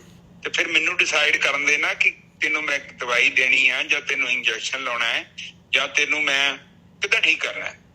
ਇਹ ਮੈਨੂੰ ਹੁਣ ਸੋਚ ਵਿਚਾਰ ਕਰਨ ਦੇ ਨਾ, ਕਿਉਂਕਿ ਤੇਰੇ ਦਵਾਈ ਗੱਲ ਨਹੀਂ ਹੈਗੀ, ਤਾਂ ਹੀ ਤਾਂ ਸਹੀ ਇਲਾਜ ਹੋਊਗਾ। ਕਿਸੇ ਕਹਿੰਦੇ ਕਿ ਸਿਆਣਪ ਜਿਹੜੀ ਨਾ ਤੁਹਾਡੀ ਆਪਣੀ ਚਤੁਰਾਈ ਆ ਜਿਹੜੀ, ਉਹ ਅਸਲ ਗਿਆਨ ਨਹੀਂ ਹੈਗਾ, ਉਹ ਗਿਆਨ ਪੜ੍ਹਿਆ ਆਪਾਂ। ਜਦੋਂ ਚਤੁਰਾਈ ਤੋਂ ਭਾਵ ਹੈ ਕਿ ਜਿਹੜਾ ਗਿਆਨ ਤੁਹਾਡਾ ਨਹੀਂ ਆ ਤੁਸੀਂ ਕਿਸੇ ਜਗ੍ਹਾ ਤੋਂ ਪੜ੍ਹ ਲਿਆ ਔਰ ਕੱਢ ਲਿਆ, ਪੜ੍ਹ ਵੀ ਲਿਆ ਤੇ ਕੱਢ ਵੀ ਲਿਆ। ਹਾਂ, ਪੜ੍ਹ ਲਿਆ, ਕੱਢ ਲਿਆ, ਫਿਰ ਕੀ ਹੋਈ ਪ੍ਰੋਬਲਮ ਹੋਈ, ਫਿਰ ਤੁਹਾਡੇ ਮਨ 'ਚ ਇੱਕ ਵਹਿਮ ਬਹਿ ਗਿਆ ਕਿ ਮੈਂ ਗਿਆਨੀ ਹਾਂ, ਮੈਨੂੰ ਗਿਆਨ ਹੈ। ਪਰ ਉੱਥੇ ਤੇ ਬਾਣੀ ਕਹਿੰਦੀ ਉਹ ਨਾਖਰਾ ਔਖਾ ਚ ਤਾਂ ਹੈ ਨੀ ਰੱਬ ਦਾ ਨਾਮ, ਕਿਉਂਕਿ ਉਹ ਤੇਰੇ ਅੰਦਰੋਂ ਪੈਦਾ ਥੋੜੀ ਹੋਏ ਉਹ ਝਰਨਾ। ਤੂੰ ਕਿਸੇ ਦੇ ਝਰਨੇ ਚੋਂ ਬਾਲਟੀ ਪਾਣੀ ਦੀ ਭਰ ਲਿਆ, ਜਦ ਤੱਕ ਤੇਰੇ ਅੰਦਰੋਂ ਝਰਨਾ ਨਹੀਂ ਪੈਦਾ ਹੁੰਦਾ ਤਦ ਤੱਕ ਗੱਲ ਨਹੀਂ ਬਣੇਗੀ। ਕਿਸੇ ਦੀਆਂ ਬਾਲਟੀਆਂ ਭਰਿਆ ਕੋਈ ਮਸਲਾ ਥੋੜੀ ਹੱਲ ਹੁੰਦਾ। ਨੇ ਜਿਸ ਉੱਤੇ ਟੈਂਕੀ ਮੈਂ ਆਂਢੀਆਂ ਗੁਆਂਢੀਆਂ ਕੋ ਭਰ ਕੇ ਲੈ ਆਵਾਂ, ਉਹ ਪਾਣੀ ਦੀ ਤੇ ਬਦਬੂ ਮਾਰਨ ਡੈ ਬਣੀ ਆ। ਬਿਲਕੁਲ। ਇਸ ਕਰਕੇ ਕਹਿੰਦੇ ਗਿਆਨ ਹੁੰਦਾ ਆਪਣਾ, ਗਿਆਨ ਤੋਂ ਭਾਵ ਖੂਹ ਤੋਂ ਭਾਵ ਤੁਸੀਂ ਜਿੰਨੀਆਂ ਬਾਲਟੀਆਂ ਪਾਣੀ ਦੀਆਂ ਕੱਢੋਗੇ ਹੋਰ ਪਾਣੀ ਪ੍ਰਕਿਰਤੀ ਨੇ ਉਹਦੇ ਚ ਪਾ ਦੇਣਾ ਹੈ। ਇਹ ਹੈ ਕੁਦਰਤੀ ਨਿਯਮ, ਠੀਕ ਹੈ ਜੀ। ਅਗਲੇ ਬੰਨੇ ਕਹਿ ਰਹੇ ਨੇ ਸਿਆਣਪ ਨੂੰ ਛੱਡੋ ਜੀ ਤੇ ਮਨ ਤਨ ਨੂੰ ਅਰਪ ਕਰੋ, ਅਰਪਣ ਕਰੋ ਜੀ। ਫਿਰ ਅਰਪਣ ਕਰਦਾ ਫਿਰ ਕੀ ਹੁੰਦਾ, ਅਗਲੇ ਬੰਨੇ ਬੋਲਣ ਜਿਹੜੇ ਪੂਜੋ ਗੁਰ ਕੇ ਪੈਰ ਦੁਰਮਤ ਜਾਏ ਜਰ। ਹਾਂ, ਗੁਰੂ ਦੀ ਮੱਤ ਲੈ। ਗੁਰੂ ਦੇ ਪੈਰ ਕੀ ਹੈ? ਗੁਰੂ ਦੀ ਮੱਤ। ਗੁਰੂ ਦੀ ਮੱਤ ਲੈ ਤੇ ਤੇਰੀ ਭੈੜੀ ਮੱਤ ਆਪਣੀ ਜਿਹੜੀ ਹੈਗੀ ਆਟੋਮੈਟਿਕਲੀ ਸੜ ਜਾਊਗੀ। ਜਦ ਤੱਕ ਆਪਾਂ ਕੋਈ ਚੀਜ਼ ਲੈ ਕੇ ਲੈਂਦੇ ਨਹੀਂ ਆ ਤੇ ਦੂਸਰੀ ਚੀਜ਼ ਕਿਵੇਂ ਜਾਊਗੀ? ਜਾਂ ਕੋਈ ਚੀਜ਼ ਲਈ ਹੈ ਤੇ ਉਹਦੇ ਵਾਸਤੇ ਜਗ੍ਹਾ ਚਾਹੀਦੀ ਹੈ ਤੇ ਦੂਜੀ ਚੀਜ਼ ਆਟੋਮੈਟਿਕਲੀ ਹਟ ਜਾਣੀ ਹੈ। ਹਾਂਜੀ ਵੀਰ ਜੀ। ਹਾਂ, ਫਿਰ ਕਹਿੰਦੇ ਕਿ ਬਈ ਹਉਮੈ ਜਨਾ ਜੀ ਗਿਆਨ ਲੈ ਲਈ। ਪੈਰੀ ਪੈਣ ਤੋਂ ਭਾਵ ਨੀਵਾਂ ਹੋ ਕੇ ਤੂੰ ਉੱਥੋਂ ਜੋ ਗਿਆਨ ਮਿਲੇਗਾ ਉਹਨੂੰ ਪ੍ਰਾਪਤ ਕਰ। ਹਉਮੈ ਨੂੰ ਨਾ ਵਿੱਚ ਲੈ ਕੇ ਆ, ਠੀਕ ਹੈ। ਤੇ ਫਿਰ ਕੀ ਹੋਊਗਾ, ਜਦੋਂ ਤੂੰ ਉਸ ਗਿਆਨ ਨੂੰ ਲੈ ਲਿਆ ਨਿਮਰਤਾ ਦੇ ਵਿੱਚ ਆ ਕੇ, ਫਿਰ ਤੇਰੀ ਦੁਰਮਤ ਘਟ ਜਾਏਗੀ। ਜਿਹੜੀ ਤੇਰੀ ਅੱਖਾਂ ਤੇ ਐਨਕ ਲਾਤੀ ਨਾ ਕਿਸੇ ਨੇ, ਹਰੀਆਂ ਐਨਕਾਂ ਵਾਲੀ, ਤੈਨੂੰ ਇਸੇ ਕਰਕੇ ਸਾਰਾ ਘਾਹ ਗ੍ਰੀਨ ਦਿਖਦਾ ਹੈ। ਪਰ ਅੰਗਰੇਜ਼ੀ ਦੀ ਇੱਕ ਐਗਜ਼ਾਮਪਲ ਆ, ਆਲ ਗ੍ਰਾਸ ਇਜ਼ ਨਾਟ ਗ੍ਰੀਨ। ਸਾਰਾ ਘਾਹ ਜਿਹੜਾ ਹਰਿਆ ਨਹੀਂ ਹੁੰਦਾ, ਸੁੱਕਾ ਘਾਹ ਵੀ ਹੁੰਦਾ ਹੈ। ਪਰ ਜਦੋਂ ਬੰਦੇ ਦੀ ਖੋਪੇ ਪਾ ਦਿੰਦੇ ਨੇ, ਵੇਖਿਆ ਤੁਸੀਂ, ਉਹ ਸਾਡੇ ਲਾਗੇ ਕੋਲੂ ਹੈਗਾ, ਉੱਥੇ ਉਹਦੀ ਅੱਖਾਂ ਤੇ ਪਤਾ ਨੀ ਕੱਪੜਾ ਬੱਧਾ ਨਹੀਂ ਜਾਂਦਾ, ਮਗਰ ਤੇ ਹੈ ਨੀ, ਵਿਚਾਰਾ ਘੁੰਮੀ ਜਾਂਦਾ ਨਾ। ਬਿਲਕੁਲ। ਤੇ ਫਿਰ ਉਹਦੇ ਗੱਲ ਚ ਨਾ ਘੰਟੀ ਵੀ ਪਾਈ ਹੁੰਦੀ ਆ ਕਿ ਉਹ ਆਵਾਜ਼ ਆਉਂਦੀ ਰਵੇ ਕਿ ਘੁੰਮ ਰਿਹਾ, ਕਿਤੇ ਖਲੋਤ ਨੀ ਗਿਆ। ਤੇ ਉਹ ਹਿਸਾਬ ਆ, ਇਹ ਦੁਨੀਆ ਨੂੰ ਇਹਨਾਂ ਲੋਕਾਂ ਨੇ ਏਦਾਂ ਹੀ ਘੁਮਾਇਆ ਹੈ। ਗੱਲ ਚ ਘੰਟੀ ਵੀ ਪਾ ਦਿੰਦੇ ਵੀ ਸਾਨੂੰ ਪਤਾ ਲੱਗਦਾ ਰਵੇ ਕਿ ਘੁੰਮਦੇ ਕਿ ਨਹੀਂ, ਕਿੰਨੀ ਘੁੰਮਦੇ ਕਿ ਸਟਾਪ ਹੋ ਗਏ ਆ। ਬਿਲਕੁਲ। ਤੇ ਇਸ ਕਰਕੇ ਕਹਿੰਦੇ ਧਿਆਨ ਦਿਓ। ਫਿਰ ਜੀ ਅਗਲੇ ਬੰਨੇ ਦੁਰਮਤ ਚੱਲ ਜਾਏਗੀ, ਫਿਰ ਕੀ ਹੋਵੇਗਾ? ਸਾਧ ਜਨਾ ਕੇ ਸੰਗ ਭਾਵ ਜਲ ਬਿਖਮ ਤਰ। ਕਹਿੰਦੇ ਦੇਖ ਕੱਲੇ ਕੋਲੋਂ ਮੁਸ਼ਕਿਲ ਹੋ ਜਾਣੀ ਹੈ ਤੈਨੂੰ, ਕੱਲਾ ਤੇਰਾ ਮਨ ਨੇ ਫਿਰ ਕਹਿਣਾ ਹੈ ਵੀ ਕੱਲ ਨੂੰ ਕਰ ਲਾਂਗੇ, ਹੁਣ ਕਰ ਲਈ, ਹਾਲੇ ਤਾਂ 3 ਵਜੇ ਆ, 4 ਵਜੇ ਉੱਠ ਜਾਵਾਂਗੇ, 5 ਵਜੇ ਉੱਠ ਜਾਵਾਂਗੇ, 6 ਵਜੇ ਉੱਠ ਜਾਵਾਂਗੇ। ਬਸ ਮਨ ਨੇ ਤਾਂ ਜਿਹੜਾ ਹੈਗਾ ਫਿਰ ਜਿਹੜਾ ਹੈਗਾ ਆਪਣੇ ਚਮਤਕਾਰ ਦਿਖਾਉਣੇ ਸ਼ੁਰੂ ਕਰ ਦੇਣੇ ਆ। ਇਸ ਕਰਕੇ ਸਾਧ ਸੰਗਤ ਦੇ ਵਿੱਚ ਰਹੀ ਤਾਂ ਇਹ ਵਿਖਮ ਜਿਹੜਾ ਹੈਗਾ ਬੜਾ ਔਖੀ ਘਾਟੀ ਜਿਹੜੀ ਹੈਗੀ, ਇਹ ਸੰਸਾਰ ਸਮੁੰਦਰ ਜਿਹੜਾ ਹੈਗਾ ਇਹ ਵਿਸ਼ੇ ਵਿਕਾਰਾਂ ਦਾ ਤਾਂ ਤਰਿਆ ਜਾਏਗਾ। ਹਾਂਜੀ ਵੀਰ ਸਹੀ ਹੈ ਜੀ। ਫਿਰ ਕਹਿੰਦੇ ਆ ਕਿ ਸਾਧ ਜਨਾ ਕੇ ਸੰਗ, ਕਹਿੰਦੇ ਸੰਗ ਕਰਨਾ ਪੈਣਾ ਹੈ ਤੁਹਾਨੂੰ। ਹਾਂ, ਕਿਉਂਕਿ ਇਕੱਲੇ ਤੁਸੀਂ ਪਤਾ ਨਹੀਂ ਕਿੱਥੇ ਚੱਲ ਜਾਣਾ ਵਾ। ਬਿਲਕੁਲ, ਜੰਗਲ ਬਹੁਤ ਪਾਵਰਫੁਲ ਹੈ। ਹਾਂ, ਸਾਥ ਦੇ ਨਾਲ ਚੱਲੋ, ਬਿਲਕੁਲ ਸਹੀ ਗੱਲ ਹੈ। ਤੁਹਾਨੂੰ ਪਹਿਲਾਂ ਵੀ ਵਿਚਾਰ ਕੀਤੀ ਸੀ ਨਾ, ਕਿਤੇ ਤੇਜ਼ ਚੱਲਣਾ ਹੋਵੇ ਤੇ ਫਿਰ ਇਕੱਲੇ ਚੱਲੋ, ਤੇ ਕਹਿੰਦੇ ਪਰ ਜੇ ਦੂਰ ਜਾਣਾ ਹੋਵੇ ਫਿਰ ਕਹਿੰਦੇ ਇਕੱਠੇ ਚੱਲੋ। ਕਿਉਂ ਚੱਲੋ? ਆਪ ਜਸਟ ਸੋਚੋ ਕਿ ਕੋਈ ਬੰਦਾ ਹੁਣ ਘਰ 'ਚ ਆਪਣੀ ਫੈਮਿਲੀ 'ਚ ਕੋਈ ਬੰਦੇ ਬਿਮਾਰ ਹੋ ਜਾਂਦੇ ਨੇ ਤੇ ਵੇਖੋ ਨਿੱਜਰ ਸਾਹਿਬ ਆਪਣੇ ਜੀਵਨ ਸਾਥੀ ਨੂੰ ਉਹਦਾ ਇਲਾਜ ਕਰਾਉਣ ਵਾਸਤੇ ਪਹੁੰਚੇ ਨਾ, ਸਾਥ ਦਾ ਫਾਇਦਾ ਹੁੰਦਾ ਨਾ, ਇਹੋ ਤਾਂ ਫਾਇਦਾ ਹੀ ਹੈ ਨਾ। ਕੰਪਨੀ, ਸੰਗ ਦਾ ਮਤਲਬ ਇਕੱਠੇ, ਦੋ ਹੱਥ ਹੁੰਦੇ ਨੇ, ਸੱਜਾ ਧੋਵੇ ਖੱਬੇ ਨੂੰ ਤੇ ਖੱਬਾ ਧੋਵੇ ਸੱਜੇ ਨੂੰ, ਇਹੋ ਹੀ ਤੇ ਪ੍ਰਕਿਰਤੀ ਹੈ, ਗਿਵ ਐਂਡ ਟੇਕ। ਸੰਗਤ ਦੇ ਵਿੱਚ ਕੀ ਹੁੰਦਾ ਹੈ ਕਿ ਬੰਦੇ ਦੇ ਮਨ 'ਚ ਨਾ ਨੈਗੇਟਿਵਿਟੀ ਬੜੀ ਆ ਜਾਂਦੀ ਹੈ। ਕੋਈ ਵੀ ਸੰਸਕਾਰ ਪ੍ਰਗਟ ਹੋ ਗਿਆ, ਤੁਹਾਨੂੰ ਪਤਾ ਨਹੀਂ ਕਿਤੇ ਤੱਕ ਕਿੱਧਰ ਲੈ ਜਾਣਾ ਉਹਨੇ। ਫਿਰ ਬੜੀ ਮੁਸ਼ਕਿਲ ਹੋ ਜਾਏਗੀ, ਫਿਰ ਬੜੀ ਗੱਲ ਨਹੀਂ ਬਣਦੀ। ਇਸ ਕਰਕੇ ਹਮੇਸ਼ਾ ਸੰਗਤ ਦੇ ਵਿੱਚ ਰਹਿਣਾ ਹੈ। ਸੰਗਤ ਦਾ ਮਤਲਬ ਹਰ ਦਿਨ ਕੁਛ ਨਾ ਕੁਛ, ਇੱਕ ਦੋ ਦਾਣੇ ਵੀ ਮਨ ਦੇ ਵਿੱਚ ਪੈ ਗਏ ਤੇ ਉਹਨਾਂ ਨੇ ਕੀ ਕਰਨਾ ਹੈ, ਉਹ ਹਰਿਆਲੀ ਬਣੀ ਰਹਿਣੀ ਅੰਦਰ। ਬਿਲਕੁਲ, ਨਵੀਂ ਸੰਗਤ ਤੋਂ ਨਵੀਂ ਜਿਹੜੀ ਹੈਗੀ ਆ ਨੁਕਤੇ ਲੱਭਦੇ ਆ ਭਾਈ, ਨਵੀਂ ਜਿਹੜੀ ਹੈਗੀ, ਨਵਾਂ ਜਿਹੜਾ ਹੈਗਾ ਡੀਪ ਤੋਂ ਡੀਪ ਜਾਂਦਾ ਹੈ ਇਨਸਾਨ। ਹਾਂਜੀ ਵਿੱਚ ਹਾਂ, ਤੇ ਸੰਗਤ ਦਾ ਕੀਤੀ ਫਿਰ ਕੀ ਹੁੰਦਾ ਹੈ, ਫਿਰ ਅੰਦਰ ਪੋਲਿਸ਼ ਹੁੰਦੇ ਆ ਆਪਾਂ। ਪੋਲਿਸ਼ ਜਿੱਦਾਂ ਆਪਾਂ ਜੁੱਤੀ ਨੂੰ ਪੋਲਿਸ਼ ਕਰਦੇ ਨੇ, ਚਮਕ ਆਈ ਜਾਂਦੀ ਹੈ। ਇਸੇ ਤਰ੍ਹਾਂ ਸਾਡੇ ਅੰਦਰ ਚਮਕ ਆਉਂਦੀ ਹੈ। ਮਨ ਤੇ ਫਿਰ ਮੈਲ ਨਹੀਂ ਲੱਗਦੀ, ਥੋੜੀ ਬਹੁਤੀ ਲੱਗਣ ਦੀ ਕੋਸ਼ਿਸ਼ ਵੀ ਕਰਦੀ ਹੈ ਤੇ ਸੰਗਤ ਕੀ ਕਰਦੀ ਹੈ, ਉਹਨੂੰ ਧੋ ਦਿੰਦੀ ਹੈ। ਬਿਲਕੁਲ, ਨਿਹੰਗਾਂ ਦਾ ਬਾਟਾ ਵੇਖਿਆ ਕਿੱਦਾਂ ਮਾਂਜਦੇ ਅਗਲੇ। ਇਸੇ ਤਰ੍ਹਾਂ ਸੰਗਤ ਕੀ ਕਰਦੀ ਆ, ਤੁਹਾਡੇ ਚਿੱਤ ਨੂੰ ਨਿਹੰਗਾਂ ਦੇ ਬਾਟੇ ਨੂੰ ਮਾਂਜ ਕੇ ਰੱਖ ਦਿੰਦੇ ਨੇ ਅਗਲੇ, ਸਭ ਲੀਨਤਾ ਦੂਰ। ਕਿਉਂਕਿ ਅੰਦਰ ਦੀ ਕੁਬੁੱਧੀ ਜਿਹੜੀ ਆ ਨਾ, ਕਮਾਨ ਤੇ ਚੜੀ ਆ, ਉਹਨੂੰ ਲਾ ਦਿੰਦੀ ਹੈ ਸੰਗਤ। ਬਹੁਤ ਪਾਵਰਫੁਲ ਹੁੰਦੀ ਹੈ। ਬਿਰਥੀ ਨਾ ਜਾਏ ਸੰਗਤ, ਜਨ ਕੀ ਅਰਦਾਸ। ਸੰਗਤ, ਹਾਂ, ਅਰਦਾਸ ਵੀ ਕੀਤੀ ਨਜਰ ਸਾਹਿਬ, ਜਿਹੜੀ ਸੰਗਤ ਕੀਤੀ ਹੈ ਨਾ, ਇਹ ਵੀ ਫਾਲਤੂ ਨਹੀਂ ਜਾਂਦੀ। ਇੱਕ ਭਾਵੇਂ ਤੁਸੀਂ 2 ਮਿੰਟ ਵੀ ਸੰਗਤ ਕੀਤੀ ਆ ਤੇ ਉਸ ਸੰਗਤ ਤੁਹਾਡੀ ਜ਼ਿੰਦਗੀ 'ਚ ਨਿਰੰਗਤ ਲਿਆਉਣੀ ਹੈ। ਬਾਣੀ ਚਾਹੁੰਦਾ ਹੈ ਕਿ ਸੰਗਤ ਕਾ ਗੁਣ ਬਹੁਤ ਅਧਿਕਾਈ, ਪੜ ਸੂਆ ਗਨਕ ਉਧਾਰੇ। ਦੇਖ ਲਓ। ਹਾਂਜੀ ਬੇਟੀ, ਹਾਂ ਵੇਲੋ, ਕਹਿੰਦੇ ਗਣਕਾ ਵੀ ਉਹ ਸੰਗਤ ਦੇ ਨਾਲ ਹੀ ਉਧਰ ਗਈ, ਉਹ ਮੁਕਤ ਹੋ ਗਈ। ਸਹੀ ਹੈ ਜੀ। ਸੰਗਤ ਬਹੁਤ ਪਾਵਰਫੁਲ ਹੁੰਦੀ ਹੈ। ਕਿਉਂ? ਕਿਉਂਕਿ ਉੱਥੇ ਸੱਚ ਦੀ ਗੱਲ ਚੱਲਦੀ ਹੈ। ਬਿਲਕੁਲ। ਫਿਰ ਅਗਲੇ ਬੰਨੇ ਕਹਿ ਰਹੇ ਆ ਕਿ ਫਿਰ ਕਹਿੰਦੇ ਸੰਗਤ, ਫਿਰ ਕਹਿੰਦੇ ਆ ਸੇਵਾ ਸਤਿਗੁਰ ਦੇਵੇ ਅੱਗੇ ਨਾ ਮਰੋ। ਹਾਂ, ਸੇਵੋ ਸਤਿਗੁਰ ਦੇਵ, ਮਤਲਬ ਆਪਾਂ ਨੂੰ ਮਹਾਰਾਜ ਕਹਿ ਰਿਹਾ ਵੀ ਆਪਣੇ ਗੁਰੂ ਜੋ ਤੁਹਾਡੇ ਬ੍ਰਹਮ ਗਿਆਨੀ, ਜੋ ਗੁਰੂ ਬ੍ਰਹਮ ਗਿਆਨ ਕਹਿ ਰਿਹਾ ਆ, ਉਹ ਕੰਮ ਕਰੋ, ਅੱਗੇ ਨਾ ਮਰੋ ਡਰ, ਤਾਂ ਜਿਹੜਾ ਹੈਗਾ ਅੱਗਾ ਜਿਹੜਾ ਹੈਗਾ ਆਪਣਾ ਸਵਰ ਜਾਣਾ ਹੈ ਭਾਈ। ਇਹ ਜਨਮ ਮਰਨ ਦਾ ਗੇੜਾ ਖਤਮ ਹੋ ਜਾਣਾ ਹੈ। ਇਹ ਸਾਰਾ ਜਿਹੜਾ ਹੈਗਾ ਜੂਨਾਂ ਦੇ ਵਿੱਚ ਜਾਣਾ, ਸਾਰਾ ਦਾ ਸਾਰਾ ਮੁੱਕ ਜਾਣਾ ਹੈ। ਸਹੀ ਹੈ, ਕਹਿੰਦੇ ਆ ਬਿਲਕੁਲ। ਅਗਲੀ ਤੋਂ ਕੋਲ ਨਜਰ ਸਾਹਿਬ, ਖਿੰਨਵੇਂ ਕਰੇ ਨਿਹਾਲ ਊਣੇ ਸੁਬਰ ਪਰ, ਕਹਿੰਦੇ ਖਿੰਨ ਦੇ ਵਿੱਚ ਮਾਲਕ ਪਰਮਾਤਮਾ ਨੇ ਆ ਭਗਤੀ ਕਰਨ ਦੇ ਨਾਲ ਨਿਹਾਲੋ ਨਿਹਾਲ ਕਰ ਦੇਣਾ ਹੈ, ਖੁਸ਼ਹਾਲ ਹੋ ਜਾਣਾ ਜੀਵਨ। ਔਰ ਜਿਹੜੇ ਹੈਗੇ ਇਹ ਆਪਣੇ ਜਿਹੜੇ ਹੈਗੇ ਆ 9 ਦਰਵਾਜ਼ੇ ਜਿਹੜੇ ਹੈਗੇ ਪੂਰੇ ਦੇ ਪੂਰੇ, ਇਹਨਾਂ ਦੇ ਵਿੱਚ ਜਿਹੜੀਆਂ ਹੈਗੀਆਂ ਇੱਛਾਵਾਂ ਜਿਹੜੀਆਂ ਹੈਗੀਆਂ, ਪਦਾਰਥਾਂ ਦੀਆਂ ਖਿੱਚਾਂ ਜਿਹੜੀਆਂ ਸਾਰੀਆਂ ਦੀਆਂ ਸਾਰੀਆਂ, ਉਹ ਜਿਹੜੀਆਂ ਹੈਗੀਆਂ ਘਟ ਜਾਣੀਆਂ ਆ, ਖਤਮ ਹੋ ਜਾਣੀਆਂ।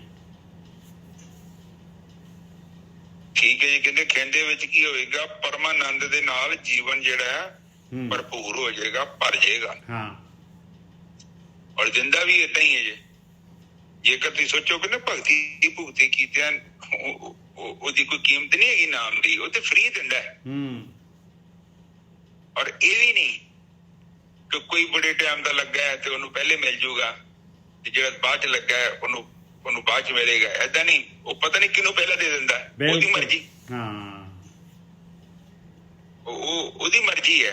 ਇੱਥੇ ਕੋਈ ਜ਼ਬਰਦਸਤੀ ਨਹੀਂ ਹੈ, ਕੋਈ ਗਰੰਟੀ ਨਹੀਂ ਹੈ ਕਿ ਬਈ ਮੈਂ ਪਹੁੰਚ ਗਿਆ ਤੇ ਬਸ ਮਸਲਾ ਹੱਲ ਹੋ ਜਾਊਗਾ। ਮਗਰੋਂ ਆ ਕੇ ਵੀ ਕਿਸੇ ਦਾ ਪਹਿਲਾਂ ਹੱਲ ਹੋ ਜਾਣਾ। ਪਰ ਇੱਕ ਗੱਲ ਹੈਗੀ ਆ, ਉਹਦੇ ਦਰ ਤੇ ਅਜੇ ਤੱਕ ਗਿਆ ਜੋ ਵੀ ਗਿਆ ਨਾ ਖਾਲੀ ਨਹੀਂ ਆ। ਬਾਣੀ ਚ ਆਉਂਦਾ ਹੈ ਗੋਰਖੀ ਸਾਹਿਬ, ਇਸੇ ਪਾਤਸ਼ਾਹੀ ਦੀ ਸ਼ਲੋਕ ਹੈਗਾ, ਭਾਸ਼ਣੰ ਕਰੋਤ ਅਗਰੀਣ ਵੈ ਨਿਰਾਸਨੰ ਆਸ ਪੂਰਣੈ। ਵੀ ਪਿੱਛੇ ਵਾਲੇ ਨੂੰ ਅੱਗੇ ਕਰ ਦਿੰਦਾ ਹੈ, ਨਿਰਾਸ਼ ਦੀ ਆਸ ਪੂਰੀ ਹੋ ਜਾਂਦੀ ਆ। ਨਾਨਕ ਗੁਰ ਸੇਵਾ ਕੇ ਨਾ ਲੱਭੇ ਅਤੇ ਕਹਿੰਦੇ ਗੁਰੂ ਦੀ ਸੇਵਾ ਦਾ ਮਤਲਬ ਕੀ ਹੈ? ਧਿਆਨ ਸਿਮਰਨ ਭਗਤੀ ਕਰਨ ਦੇ ਨਾਲ ਕਿਹੜੀ ਚੀਜ਼ ਨਹੀਂ ਮਿਲਦੀ? ਦੱਸੋ ਤਾਂ ਸਹੀ ਭਾਈ। ਹਾਂਜੀ ਵੀਰ ਜੀ। ਸਹੀ ਹੈ ਜੀ, ਸਹੀ ਹੈ, ਉਹਦੀ ਮਰਜ਼ੀ ਹੈ ਜੀ। ਉਹ ਲਾਈਨ ਚ ਜੰਪ ਕਰਕੇ ਵੀ ਬਣ ਦਿੰਦਾ। ਹਾਂ ਬਾਣੀ ਇਹ ਕਹਿ ਰਹੀ ਹੈ। ਠੀਕ ਹੈ ਜੀ, ਅਗਲੇ ਬੰਨੇ ਬੋਲੋ ਨਿਜਰ ਸਾਹਿਬ। ਮਨ ਕੋ ਹੋਏ ਸੰਤੋਖ, ਕਹਿੰਦੇ ਮਨ ਪੂਰਾ ਜਿਹੜਾ ਨਾ ਇਹਨੂੰ ਸੈਟੀਸਫਾਈ ਨਹੀਂ ਹੁੰਦਾ ਕਦੀ ਵੀ। ਮਨ ਦੀ ਤ੍ਰਿਸ਼ਨਾ ਕਦੀ ਬੁਝਦੀ ਨਹੀਂ ਹੈ। ਕਹਿੰਦੇ ਪੂਰੀ ਦੀ ਪੂਰੀ ਬੁਝ ਜਾਏਗੀ ਭਾਈ, ਪੂਰਾ ਸੰਤੋਖ ਆ ਜਾਏਗਾ ਮਨ ਦੇ ਵਿੱਚ। ਕੀ ਕਰੀਏ? ਕਹਿੰਦੇ ਧਿਆਈਏ ਸਦਾ ਹਰ, ਧਿਆਨ ਦੇ ਵਿੱਚ ਰਹਿ ਪਿਆਰਿਆ, ਆਪਣੇ ਆਪ ਸੰਤੋਖ ਆ ਜਾਏਗਾ, ਇਹਦੀਆਂ ਲਹਿਰਾਂ ਖਤਮ ਹੋ ਜਾਣਗੀਆਂ। ਆਖਰੀ ਦੇ ਵਿੱਚ ਕਹਿੰਦੇ ਆ, ਸੋ ਲੱਗਾ ਸਤਿਗੁਰ ਸੇਵ ਜਾ ਕੋ ਕਰਮ ਤੁਰ।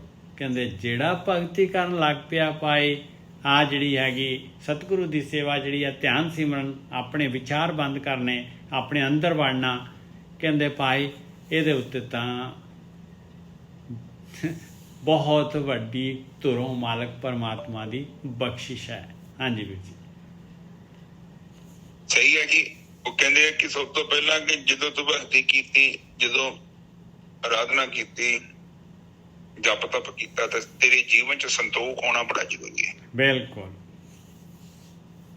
ਜੇ ਤੇਰੇ ਜੀਵਨ ਚ ਸੰਤੋਖ ਨਹੀਂ ਹੈ ਨਾ ਸੱਜਣਾ, ਫਿਰ ਖੇਡ ਮੁਸ਼ਕਿਲ। ਭੁੱਖ, ਤੇਰੇ ਮਨ ਕੀ ਭੁੱਖ, ਬਾਣੀ ਚ ਕਿਹਾ, ਪਹਿਲਾਂ ਵੀ ਕਿਹਾ, ਬਿਲਕੁਲ, ਤੇਰੇ ਮਨ ਦੀ ਭੁੱਖ ਉਤਰ ਜਾਏਗੀ।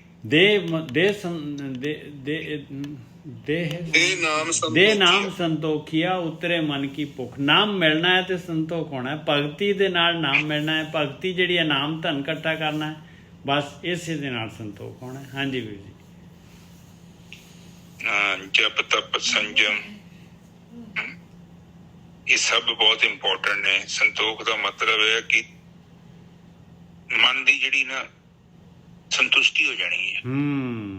ਤੇ ਫਿਰ ਮਨ ਦੀ ਸੰਤੁਸ਼ਟੀ ਹੋ ਜਾਂਦੀ, ਫਿਰ ਕਰੋੜ ਕਰਾੜ ਕੀ ਅਰਬ ਖਰਬ ਪਿਆ ਹੋਵੇ, ਉਹਨੂੰ ਕੋਈ ਪ੍ਰਭਾਵ ਮੰਗਦਾ ਅਗਲਾ। ਆਤਮਾ ਚ ਤੇ ਬੰਦਾ ਪਹੁੰਚ ਗਿਆ, ਉੱਥੇ ਕੋਈ ਭੁੱਖ ਭੱਖ ਨਹੀਂ ਹੈਗੀ। ਇਹਦਾ ਮਤਲਬ ਇਹ ਨਹੀਂ ਕੰਮ ਨਹੀਂ ਕਰਨਾ, ਕੰਮ ਜੋ ਮਰਜ਼ੀ ਕਰੀ ਜਾਓ, ਪਰ ਅੰਦਰ ਭੁੱਖ ਨਹੀਂ ਹੈਗੀ। ਜੀਵਨ ਚੱਲੇਗਾ ਬਾਂਸੁਰੀ ਦੇ ਵਾਂਗੂ। ਉਹਦੇ ਅੰਦਰ ਹਵਾ ਜਾਏਗੀ ਤੇ ਚੱਲੇਗੀ, ਨਹੀਂ ਚੱਲੇਗੀ ਅੰਦਰੋਂ ਖਾਲੀ ਰਹੇਗੀ। ਇਹ ਅਵਸਥਾ ਤੁਹਾਡੀ ਬਣ ਜਾਏਗੀ। ਦੋ ਨਿਜਰ ਸਾਹਿਬ ਅੱਜ ਦੀ ਵਿਚਾਰ। ਹਾਂਜੀ, ਬਹੁਤ ਵਧੀਆ ਗੋਗੀ ਸਾਹਿਬ, ਬਿਲਕੁਲ ਵਧੀਆ।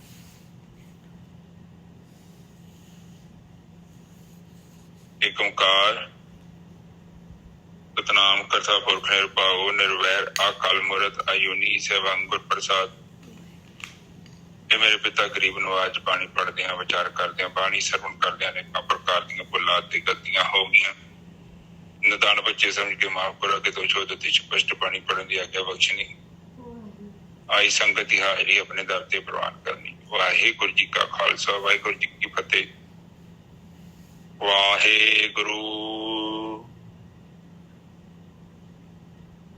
ਵਾਹਿਗੁਰੂ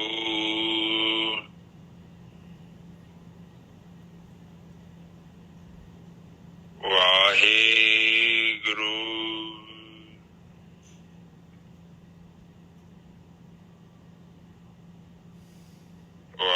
ਵਾਹਿਗੁਰੂ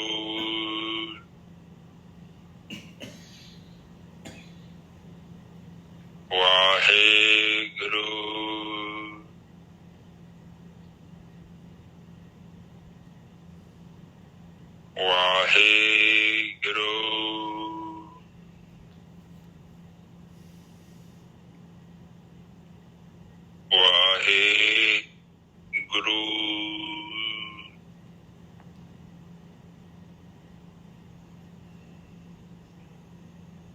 ਵਾਹਿਗੁਰੂ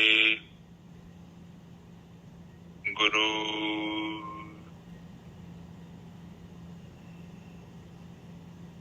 ਵਾਹਿਗੁਰੂ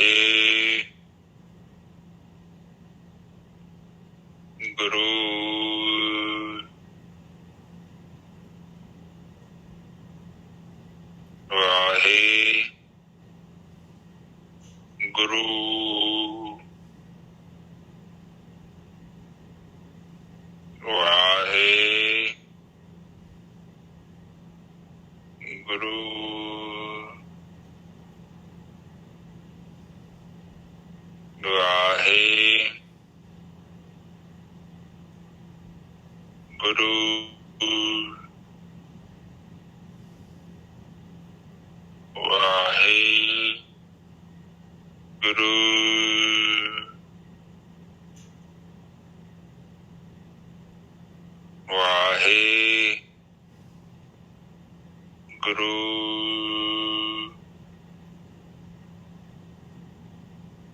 ਵਾਹਿਗੁਰੂ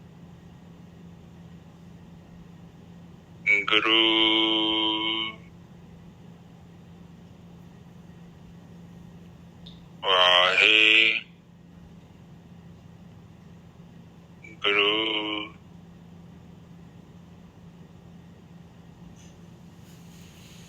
ਸਾਧ ਸੰਗਤ ਜੀ ਚੁੱਪ ਹੋ ਜਾਓ। ਵਾਹਿਗੁਰੂ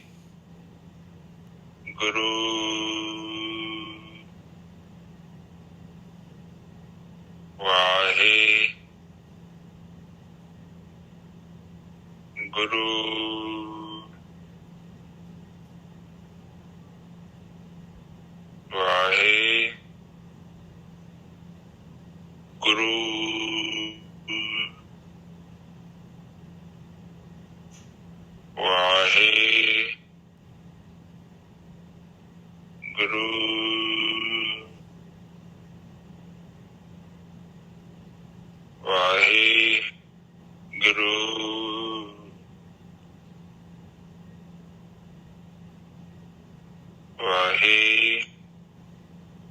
ਵਾਹਿਗੁਰੂ ਵਾਹਿਗੁਰੂ